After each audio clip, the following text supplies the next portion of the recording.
Kalau kita ngegombal kepada manusia, kadang dia percaya gitu.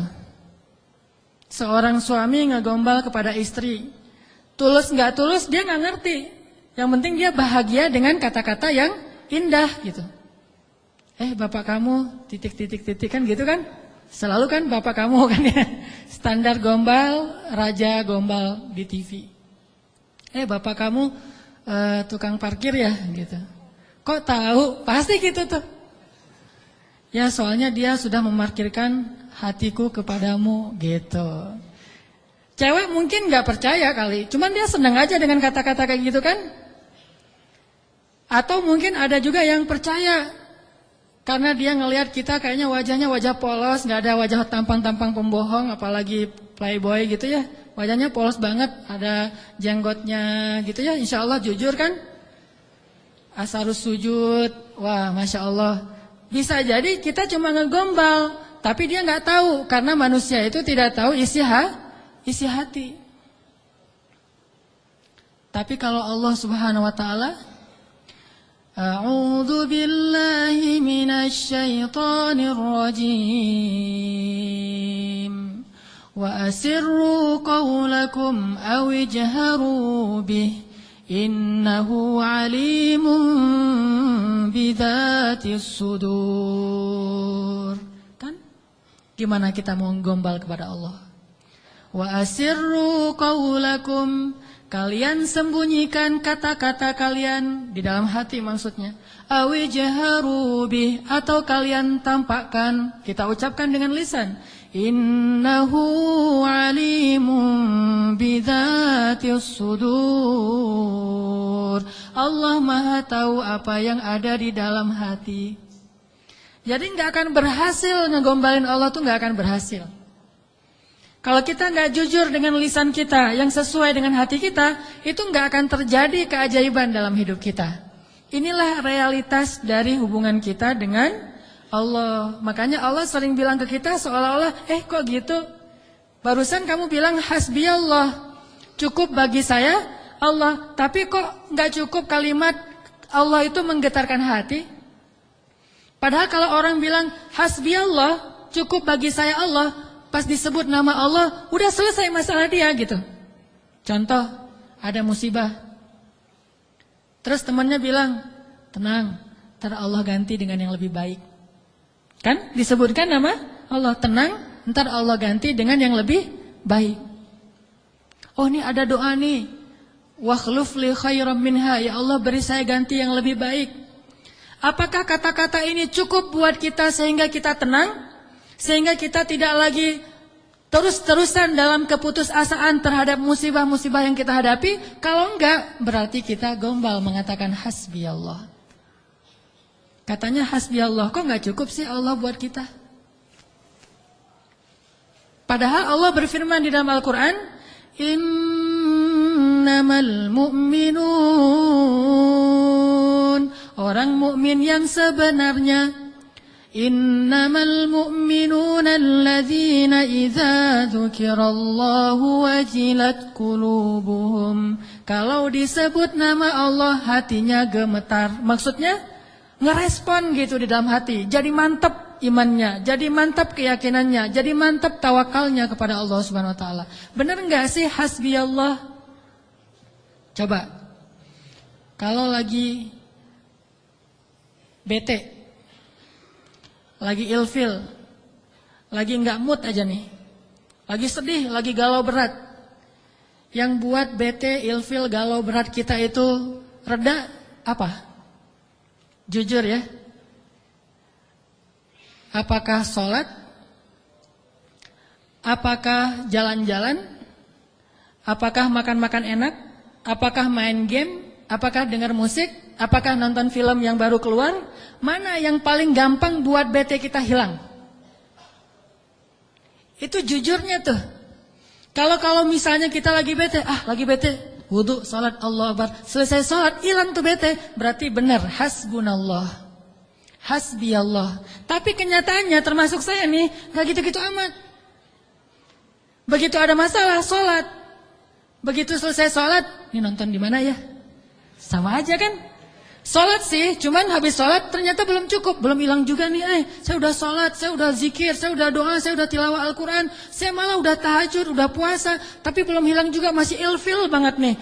Ya, mau cari makan enak mau makan yang pedas-pedas gitu, atau mau cari kopi, berarti belum hasbun, belum cukup, masih butuh tambahan. Memang berpengaruh, tapi belum cukup.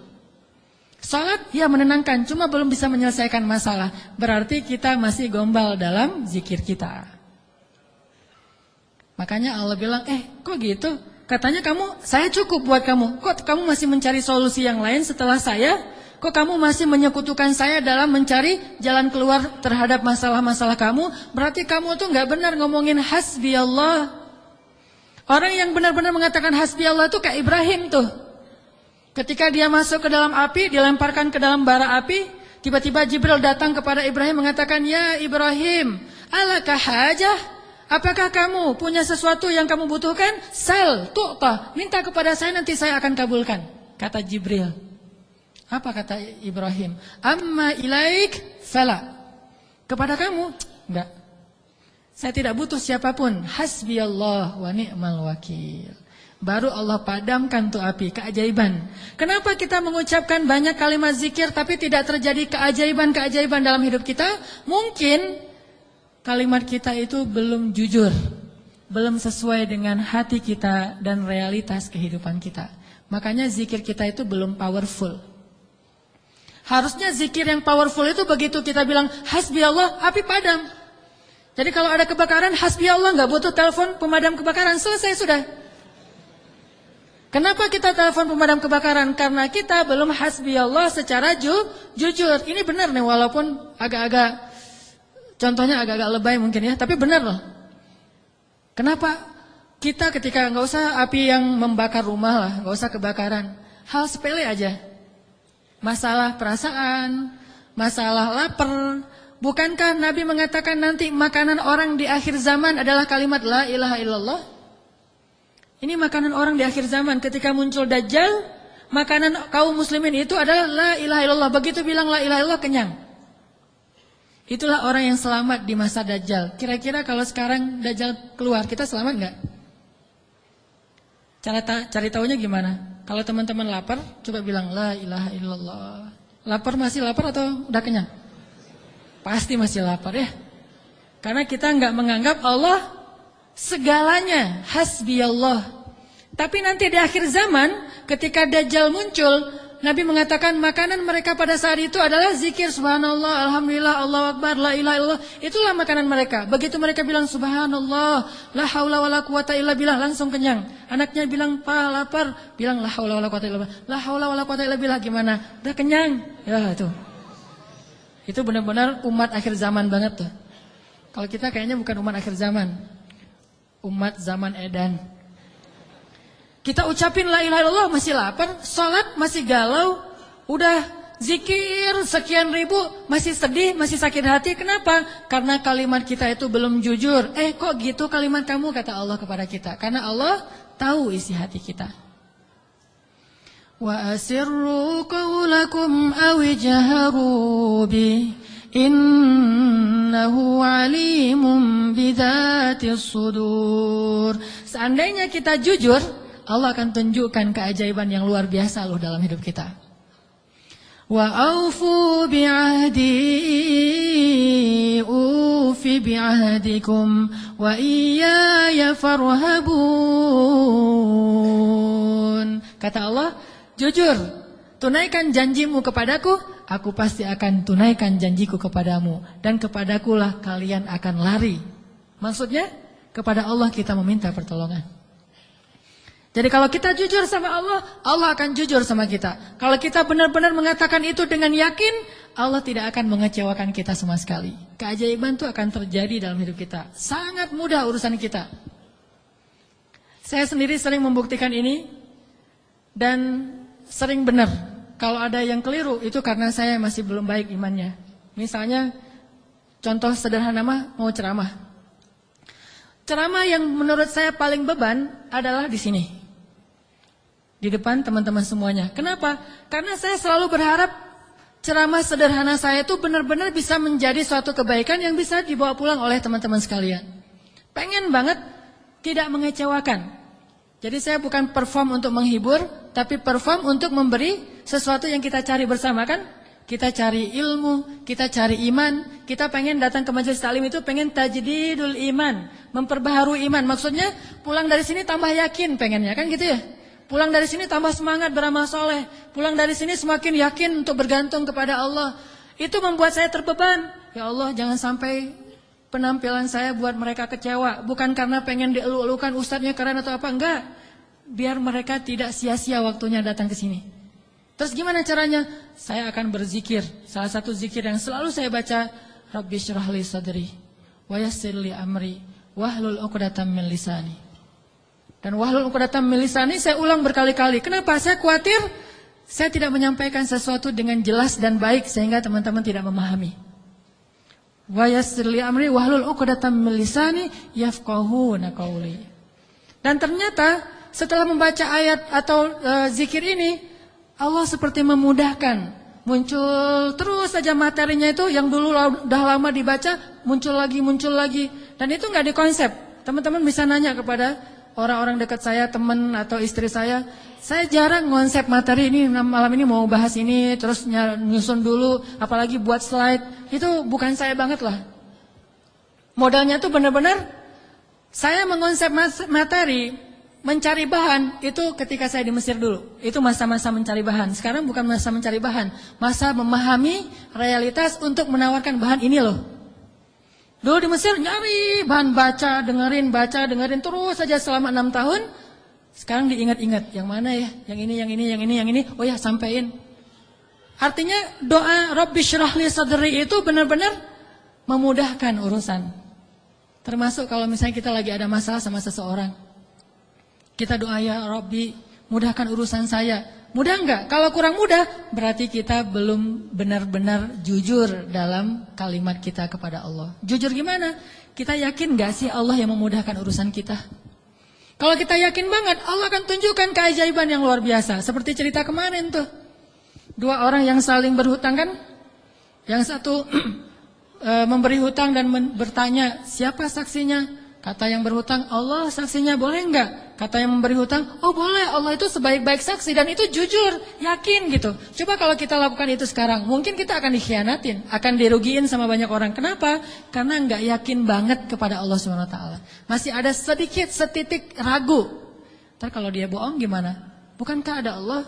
Ntar kalau dia lupa gimana? Bukankah ada Allah? Ntar kalau dia berubah pikiran gimana? Bukankah ada Allah? Ntar kalau dia hilang tiba-tiba nggak membayar hutang gimana? Bukankah ada Allah? Bukankah ada Allah ini jarang kita ucapkan. Kita masih ragu walaupun kita mengatakan hasbiyallah, hasbunallah. Makanya jarang ngelihat keajaiban. Padahal kalimat itu kalimat-kalimat yang mukjizat, powerful. Sebagian mungkin pernah dengar cerita Imam Hasan Al-Basri. Tahu Imam Hasan Al-Basri? Salah satu ulama generasi tabi'in, generasi kedua. Ceritanya Imam Hasan Al-Basri ini pernah bikin seorang gubernur Baghdad namanya Hajjaj. Hajjaj ini gubernur yang sangat jahat, sering membunuh orang soleh, termasuk sahabat Nabi pernah dibunuh sama dia. Imam Hasan Al-Basri pernah bikin gubernur Hajjaj itu tersinggung. Kapan? Ketika Imam Hasan Al-Basri diundang ke rumah gubernur Hajjaj bersama beberapa ulama yang lain, beberapa tokoh masyarakat diundang ke rumah barunya, istana gitu. Jadi Raja Hajjaj ini suka bikin istana terus pamer. Ngundang nih. Diundang orang-orang penting, minta semacam testimoni gitu, minta komentar. Jadi kalau bahasa kita mah ngeposting di sosial media, terus nunggu gimana menurut kalian. Jadi yang komennya tuh macam-macam ditungguin sama dia. Nanya ke setiap orang yang tamu yang diundang, gimana menurut kamu istana saya? Rata-rata mengatakan ini bagus, istana pertama yang saya lihat yang paling indah segala macam. Bahasa-bahasa memuji lah. Dan gak jujur. Begitu giliran Hasan Al-Basri, ya Syekh Hasan, gimana menurut Syekh tentang istana saya? Syekh Hasan mengatakan, saya sama sekali tidak tertarik dengan semua ini. Sesungguhnya apa yang ada di sisi Allah lebih baik daripada apa yang ada di sisi Anda. Ini ucapan Hasan Al-Basri. Karena lagi ada acara makan siang kayak gitu, banyak orang Hajjaj menahan emosi. Dia tersinggung banget, marah sebetulnya. Akhirnya udah selesai obrol-obrolan, makan, pulang. Saat pulang, Raja Hajjaj mengutus 2 orang prajurit untuk menangkap Hasan Al-Basri di tengah jalan. Suruh bawa balik lagi ke istana. Mau dia apa? Mau dipancung. Karena dia suka mancung, orang soleh. Tangkap tuh Hasan Al-Basri. Di tengah jalan, didatangi pengawal raja, kemudian dibawa lagi ke istana, mau dipancung. Begitu Hasan Al-Basri berhadapan dengan Hajjaj, Hasan Al-Basri kemudian berdoa di dalam hatinya. Yang tadinya Hajjaj marah besar, pengen bunuh Hasan Al-Basri, pengen memancung Hasan Al-Basri, tiba-tiba pas ngelihat wajah Hasan Al-Basri, Hajjaj ini berubah seperti orang yang kena hipnotis. Tiba-tiba dia tersenyum, tiba-tiba dia jadi orang yang humble, hangat banget, langsung memeluk Hasan Al-Basri. Selamat datang wahai Syekh, selamat datang, duduk. Syekh, beri saya nasihat, terus dikasih makanan, minuman. Setelah itu dipersilakan pulang, dikasih kendaraan yang terbaik. Sampai akhirnya Hasan Al-Basri keluar dari istana. Ketika di tengah jalan, pengawal-pengawalnya Hajjaj bertanya kepada Hasan Al-Basri, "Ya Syekh, kami tadi diutus oleh raja menangkap Anda agar Anda dipancung karena raja tersinggung dengan obrolan tadi ketika makan siang. Dan raja dalam keadaan marah besar.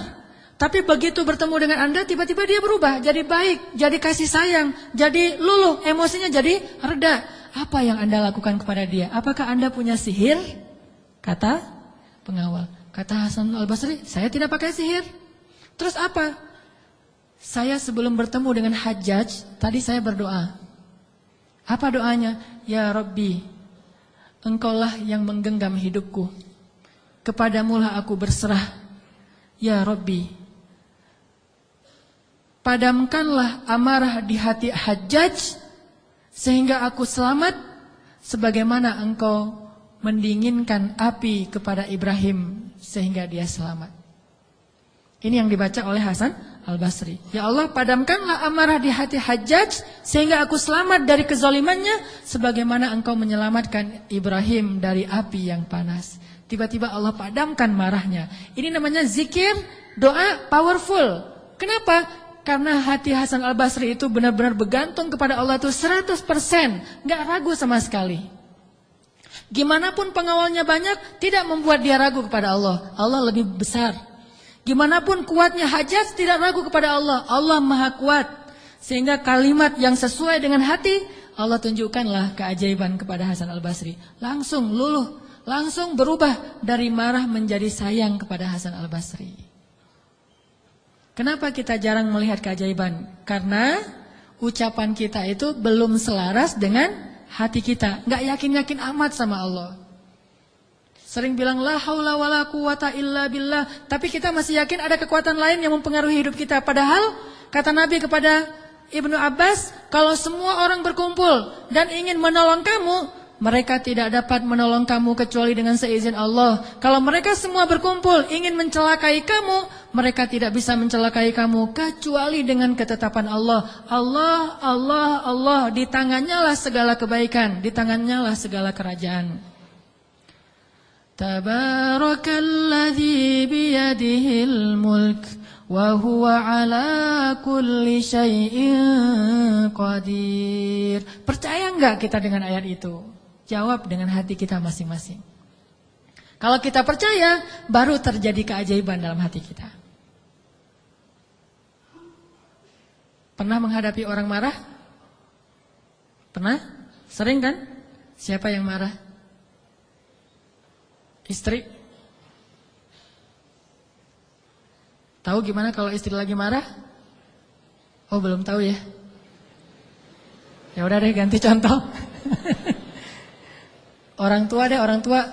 Saya lupa aja nih kalau saya di hadapan para jomblo fisabilillah.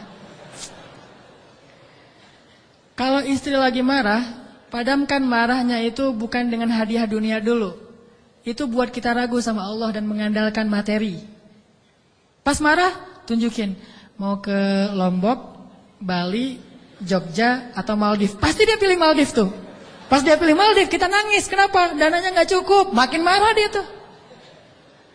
Jangan nawarin materi dulu untuk meredakan marah seseorang, karena kita akan bergantung kepada materi itu. Ternyata ampuh, kalau dia marah saya kasih tuh brosur doang. Kalau lagi marah, nonton yuk, pelan-pelan reda marahnya, berarti efektif. Nonton cukup bagi saya. Pas lagi marah, ada kafe baru loh, enak tuh makanannya, terutama tuh misalnya green tea-nya, milkshake tuh paling enak tuh se-Bandung. Reda marahnya, milkshake cukup bagi saya, kan?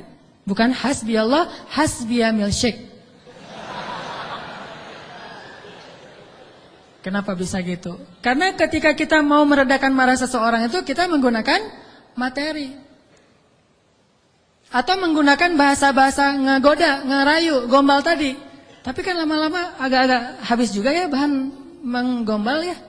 Harus buka, jadi teman-teman bisa ke Gramedia mungkin beli buku dengan judul Kumpulan Gombal-Gombal Efektif. Udah teruji, banyak yang menggunakan gombal ini dan berhasil meredakan amarah. Mungkin, tetapi itu berarti kita tidak mendapatkan yang paling luar biasa, sehingga suatu saat kita akan kewalahan sendiri. Berapa sering kita bisa memberikan materi, memberikan brosur, memberikan kafe, memberikan nonton, memberikan hiburan, entertain segala macam. Berapa sering? Coba sesekali ketika menghadapi seseorang yang marah, andalkan Allah. Pas mau ketemu orangnya, ya Rabbi, ya Rabba Ibrahim, wahai Tuhan Ibrahim, padamkanlah amarah istri saya sebagaimana engkau memadamkan api bagi Ibrahim. Terus temuin, kalau masih marah, ya Allah astagfirullahaladzim, berarti saya belum jujur nih, masih belum yakin sama Allah, istighfar lagi, ya Allah padamkan. Masih marah, ya Allah padamkan. Terus saja sampai yakin.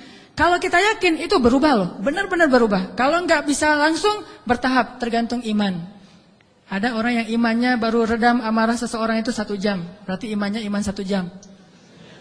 Ada yang setengah jam, ada yang 10 menit, ada yang begitu ketemu berubah langsung. Sampai orang yang marah itu juga terheran-heran. Kenapa ya? Saya tadi sebetulnya lagi sebel banget sama kamu, tapi pas melihat kamu jadi berubah, kenapa ya? Karena Allah. Ini mah masalah iman. Bukan masalah fasihnya mengucapkan hasbiyallah. Semua kita mah yang namanya hasbiyallah pasti fasih. Apalagi sadaqallah, itu paling fasih tuh. Sadaqallahul azim, itu fasih banget. Kenapa? Apalagi baca 1 juz, pengen sadaqallah cepet-cepet kan? Itu fasih. Bismillah fasih, hasbiyallah. Insyaallah tahsin hasbiyallah wa ni'mal wakil. Malah kita kadang-kadang kalimat hasbiyallahnya tuh lebih keren daripada sahabat loh. Kalau sahabat kalimatnya cuma gini, hasbunallah wa ni'mal wakil. Kalau kita, hasbunallah wa ni'mal wakil, ni'mal maula wa ni'man nasir. Coba lihat, panjangan siapa ucapannya? Panjangan kita kan? Sahabatnya cuma sedikit, Ibrahim lebih sedikit lagi, hasbiyallah, segitu doang. Kita rame, jangan cuma hasbiyallah, tambahin dong, jangan terlalu irit-irit dalam berzikir. Rame aja di broadcast soal panjang pendeknya zikir, tapi dua-duanya gak powerful, gak ngaruh.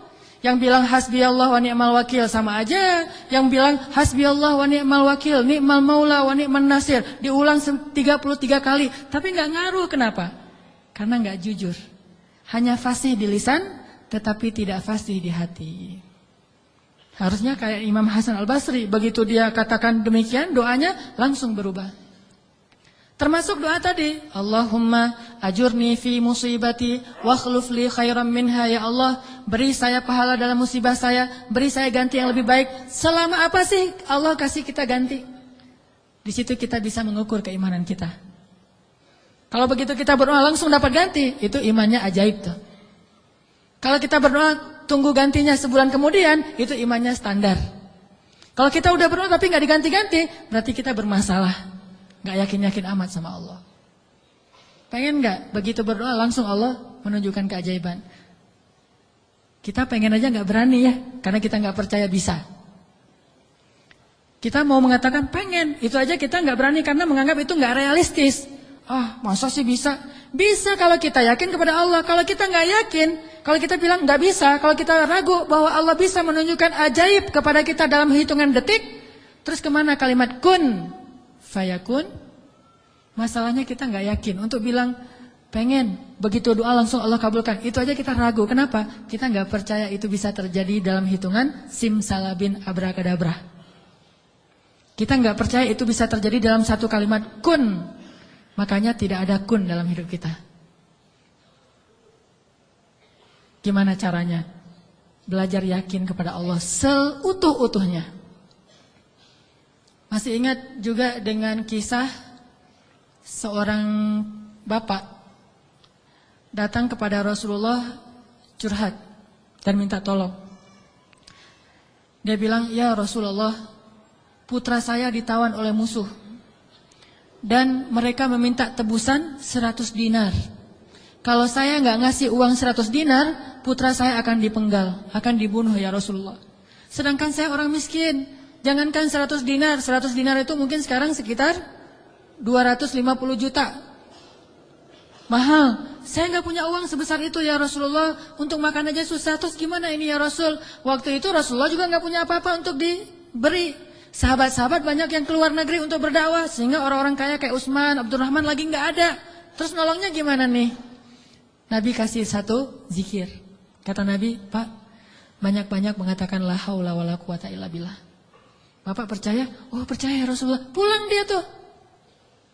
Coba kalau kita digituin, ya insya Allah ya Rasul. Tapi duitnya gimana Rasul? Tetap aja kan? Udah minta zikir, minta duit. Yang konkret dong Rasul kalau kasih zikir, kalau kasih solusi. Zikir itu solusi paling konkret. Justru yang lain itu nggak konkret. Yang lain itu Allah tunjukkan kepada kita karena Allah sayang kepada kita. Allah tahu iman kita lemah. Kalau seandainya Allah mau memberikan kepada kita keajaiban menurut iman, mungkin kita nggak dapat apa-apa dalam hidup. Akhirnya Allah berilah kita pertolongan, jalan keluar. Cuman butuh waktu karena iman kita juga butuh waktu. Kita taubat aja butuh waktu, ya. Untuk hijrah aja butuh waktu. Untuk taubat butuh waktu. Mau sholat aja minta tambahan waktu. Udah azan jangan sekarang deh, ntar lagi. Gimana kita mau dapat pertolongan Allah yang sekarang? Fair gak sih kalau Allah mengatakan, "Oh ntar lagi ya hambaku, orang kamu juga barusan sholatnya juga bentar lagi." Allah kasih tuh. Begitu Nabi bilang, ucapkan banyak-banyak membaca la haula wala quwata illa billah. Dia yakin langsung mengatakan, "Oh ya insya Allah, yakin gitu akan terjadi keajaiban." Bukan, ya ada Utsman gak Rasul? Enggak. Abdurrahman bin Auf rumahnya di mana ya? Enggak nanya-nanya orang kaya, udah aja yakin. Pulang dia tuh. La haula wala quwata illa billah, la haula wala quwata illa billah, la haula. Artinya apa? Tidak ada daya dan upaya dari makhluk. Allah lah yang maha kuasa. Pulang ke rumah, istrinya nungguin. "Pak, gimana?" Udah ketemu Rasulullah. Dapat solusinya, dapat uang pinjaman dari siapa? Enggak. Terus gimana? Nabi ngasih kita solusi yang lebih baik daripada itu. Apa? Ucapkanlah la haula wala quwata illa billah. Istrinya enggak protes, langsung bilang, "Oh ya, langsung la haula wala quwata illa billah." Berdua tuh la haula wala quwata illa billah. Enggak ada ya kirain duit 100 dinar. Enggak sama sekali, yakin.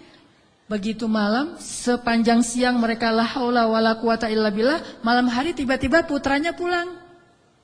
Enggak sendiri, bawa ternak, bawa kambing banyak tuh, domba dibawa. Ada ratusan ekor domba dia bawa pulang.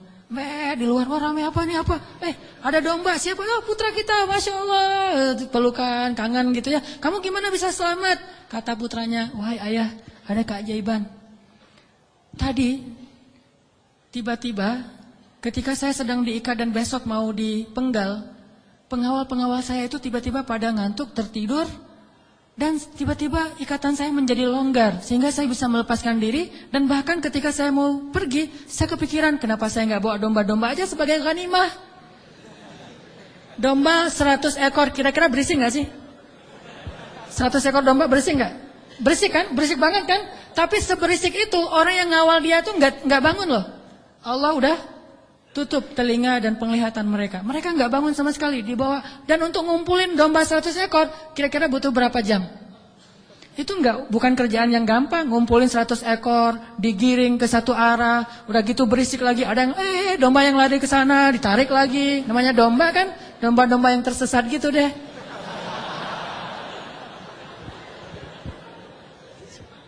Gimana coba? Tapi pengawalnya nggak bangun sama sekali sampai ke rumah. Pengawalnya mungkin belum bangun, atau mungkin nggak akan bangun lagi kali. Ya, la haula wala quwata illa billah. Baru ayahnya sadar, Masya Allah, la haula wala quwata illa billah. Dan ini orang yang mengatakan ini nggak disebutkan namanya dalam riwayat. Kenapa? Saking nggak terkenalnya. Berarti orang biasa banget. Tapi orang biasa dengan keyakinan yang luar biasa, Allah akan tunjukkan keajaiban yang luar biasa. Jadi jangan bilang, itu mah Umar, itu mah Utsman, itu mah Abu Bakar. Ini nggak ada namanya malah. Cuma disebut ja'a rajulun, ada seorang laki-laki datang kepada Rasul, gitu doang. Tapi Allah tunjukkan keajaiban yang luar biasa. Kenapa? Imannya. La haula wala quwata illa billah. Sehingga anaknya datang membawa domba, jadi kaya raya. Sama juga dengan cerita Fatimah bintu Rasulillah. Pasti tahu ceritanya. Karena Fatimah capek di rumah, gak ada pembantu, Ali sering berjihad, akhirnya dia ngurus anak sendiri, anaknya laki-laki lagi, namanya anak laki-laki, bukan bandel, emang dia aktif gitu. Akhirnya Fatimah ngerasa agak berat nih kalau harus ngurus semuanya sendiri, gak punya pembantu. Datanglah ke rumah ayahnya, ayah ya Rasulullah, ayah tahu keadaan rumah tangga saya bersama Ali. Ali orang yang sibuk bekerja, membela agama Allah, berdakwah, berjihad. Saya sendiri di rumah gak ada pembantu, boleh gak minta seorang pembantu dari rumah ayah? Kan banyak pembantu Rasulullah yang jadi relawan tuh. Kata Rasulullah, ya Fatimah, mereka itu bukan pembantuku tetapi pembantu kaum muslimin. Jadi gak mau dikasih kepada urusan keluarga. Maka pulanglah Fatimah. Oh ya ayah gak apa-apa, pulang nih bersama Ali, gak dapat apa-apa. Nabi kan gak enak hati, karena Nabi sayang banget dengan putrinya ini, putri kesayangan Nabi banget di antara putri-putrinya, Fatimah Az-Zahra. Akhirnya Nabi menyusul Fatimah ke rumahnya. Assalamualaikum, waalaikumsalam, dibukain pintu. Ya Fatimah, ya Ali, la tahzana, janganlah kalian bersedih. Mau aku kasih yang lebih baik daripada pembantu? Oh apa ayah? Kirain robot-robotan atau apa gitu ya. Pembantu yang dalam bentuk robot kan tinggal beli baterai aja tiap bulan atau dicas gitu. Apa ya ayah yang lebih baik daripada pembantu? Kita tahu, kata Rasulullah sebelum tidur, bacalah zikir ini, ayat ini, maka insya Allah itu lebih baik daripada pembantu. Mereka protes enggak? Enggak. Oh ya sami'na wa ata'na. Diamalin tuh, enggak pernah tinggal. Dan selamanya mereka enggak punya pembantu, tapi enggak pernah mengeluh lagi. Allah berikan mereka jalan keluar. Jalan keluarnya adalah dikuatkan hati dan kesabarannya. Itu keajaiban. Kenapa kita udah berdoa tapi hati kita masih lemah? Karena kita tidak berdoa dengan hati, tapi kita berdoa dengan kok gitu? Gak sesuai antara lisan dengan kenyataan. Ada lagi nih kisah yang mungkin sebagian teman-teman pernah mendengar bagaimana Rasulullah SAW pada malam perang Badar. Melakukan apa Nabi malam perang Badar teh? Istighosah. Pernah dengar istilah istighosah? Mungkin sebagian orang menganggap istighosah ini bid'ah. Istighosah itu salah satu di antara hal yang paling luar biasa yang dilakukan Nabi dan disebutkan di dalam surat Al-Anfal, "Idz tastaghitsuna rabbakum." Ketika kalian beristighosah kepada Tuhan kalian. Apa itu istighosah? Berdoa dengan penuh keyakinan. Malam sebelum terjadi perang Badar, semua para sahabat itu tidur. Dan luar biasanya tidurnya juga sampai mimpi lah gitu. Mimpinya apa? Mimpi basah. Ini serius. Jadi semua sahabat pada malam itu digoda oleh setan sehingga mereka mimpi basah. Dan ketika bangun dari tidur, mereka harus mandi junub. Tapi tidak ada air. Akhirnya Allah turunkan hujan. Pada mandi di bawah hujan semuanya sambil bertakbir. Pada malam itu cuma 2 orang yang gak tidur, Rasulullah dan Abu Bakar As-Siddiq. Ngapain? Doa kepada Allah. Salah satu yang terekam dalam sejarah di antara doa Nabi pada malam perang Badar apa? Ya Allah, seandainya besok kami semuanya terbunuh, maka saya khawatir tidak ada lagi orang yang menyebut namamu di muka bumi. Tolonglah hamba-hambamu ini ya Allah. Terus berdoa dan mengangkat tangannya tuh gak gini, tapi mengangkat tangannya tuh gini. 2 tangan. Nabi berdoa dengan mengangkat tangan setinggi-tingginya. Ya Rabbi gitu. Terus berdoa kayak gitu sampai syal Nabi jatuh, ditaruh lagi oleh Abu Bakar. Jatuh dan menangis sampai basah janggutnya Rasulullah SAW yang mulia. Kemudian Abu Bakar yang sedih mengatakan, ya Rasulullah hasbuk, hasbuk. Cukup ya Rasulullah, Allah sudah mendengar doamu, cukup. Nabi gak cukup-cukup, terus saja berdoa. Apa yang terjadi besok? Allah utus malaikat ribuan untuk menolong Rasulullah dan para sahabat. Dan kita lihat hasil perang Badar. Bukan karena dia Rasulullah, tetapi karena imannya adalah imannya seorang Rasulullah. Kalau kita punya iman minimal dekat atau mirip dengan imannya seorang Nabi, Allah akan tunjukkan mukjizat yang mirip dengan seorang Nabi, yang disebut dengan karomah. Itulah keajaiban. Jadi bukan mustahil Kalau kita tidak pernah ngelihat keajaiban, itu pasti karena kita masih belum selaras antara lisan dengan hati kita. Masih ingat kalimat Nabi ditodong dengan pedang, dihunuskan pedang, lagi istirahat di bawah pohon. Nabi lagi istirahat nih. Tiba-tiba datang orang Badui, orang kafir, menghunuskan pedang di leher Nabi. Dan itu benar-benar mau membunuh Nabi. Nabi seorang diri, sahabat jauh. Terus laki-laki itu mengatakan, "Ya Muhammad, sekarang kamu sendiri. Kalau saya akan membunuh kamu sekarang, siapa yang bisa menolong kamu?" Rasulullah dengan tenang dan mantap mengatakan, "Allah." Kalimat Allah itu membuat laki-laki tadi gemetar dan jatuh pedangnya. Coba, ini kalimat Allah kayak gimana? Coba kita ucapkan Allah, ada yang gemetar enggak? Allah. Apaan? Nggak dengar? Ya. Biasa aja. Jadi kalau ada musuh, misalnya kita lagi marahan nih di jalan, ada orang yang marah, pengen ngancam kita, Allahu Akbar. Dia langsung gemetar gitu, langsung tunduk, langsung nggak bisa berdiri. Berarti ini Allahu Akbar kita ini udah benar-benar powerful. Tapi kenyataannya kan nggak pernah kan? Kita bilang Allah terus orang gemetar gara-gara kata-kata kita. Rasul bisa kayak gitu loh. Jadi kalimatnya sama yang kita ucapkan dengan yang Rasulullah ucapkan, tetapi hatinya beda. Nabi mengatakan, Allah gemetar tangannya, jatuh pedangnya, diambil oleh Nabi. Dihunuskan ke leher orang itu. Nabi bertanya, sekarang kalau saya mau membunuh kamu, siapa yang menolong kamu? Kata dia, engkau wahai Muhammad. Cuma engkau yang bisa menolong saya dan menyelamatkan saya. Akhirnya Nabi membiarkan dia pulang, dan dia akhirnya pulang dalam keadaan selamat dan menyebarkan agama Islam kepada kaumnya. Jadi, sesi pertama ini kesimpulannya apa? Salah satu di antara sebab tidak banyak terjadi keajaiban dalam hidup kita karena iman kita belum ajaib.